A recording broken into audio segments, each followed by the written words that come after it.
Elke jaar is daar 'n man wat op 'n vliegtuig klim met 'n tas vol voorraad en 'n hart vol doelstellings. Sy bestemming? 'n stad wat sy lewe verander het en waar sy sendingwerk steeds voorleef. Dr. Milan Muscala, sy eerste besoek aan Bangladesh as standaardsendeling is meer as 25 jaar gelede gewees, maar God het die saadjie lank reeds tevore in sy hart geplant, nog lank voordat hy ooit sy voete aan land gesit het.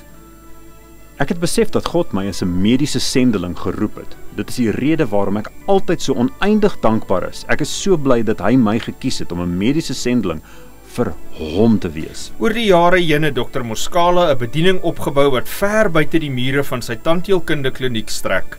Nie alleen behandel hy pasiënte met meegevoel nie, maar het skole gestig in klein afgeleë gemeenskappe en 'n voedingsprogram begin wat kinders help om sterk en gesond te wees. Hy het ook 'n netwerk van borgskappe georganiseer wat duisende jong mense help om toegang te kry tot adventiste opvoeding en sodoende skenk hy aan hulle 'n nuwe visie. Wat begin het as 'n voorsiening in fisiese behoeftes, het vinnig gegroei na iets meer, 'n lewe van liefdesdiens, omgee en geloof.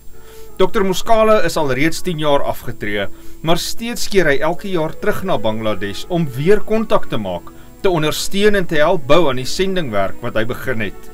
Hy mentor steeds lokale leiers, lê besoek af by studente en stap deur die gemeenskappe, bid vir die families, moedig die siekes aan en bied voortdurend hulp van huis tot huis.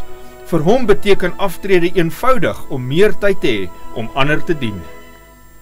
Ek is so dankbaar dat ek steeds vandag nog God kan dien, selfs al is ek afgetree. Hy lei my vorentoe dag vir dag. Daar is niks wat ek eerder sal wil doen as om 'n mediese sendeling te wees nie.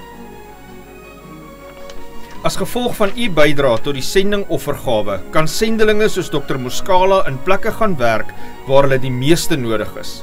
Dankie dat u gee. U ondersteuning maak verhale soos hierdie moontlik in Bangladesh en reg rondom die wêreld. Ek is so dankbaar dat God my gekies het en my geroep het om 'n sendeling te wees.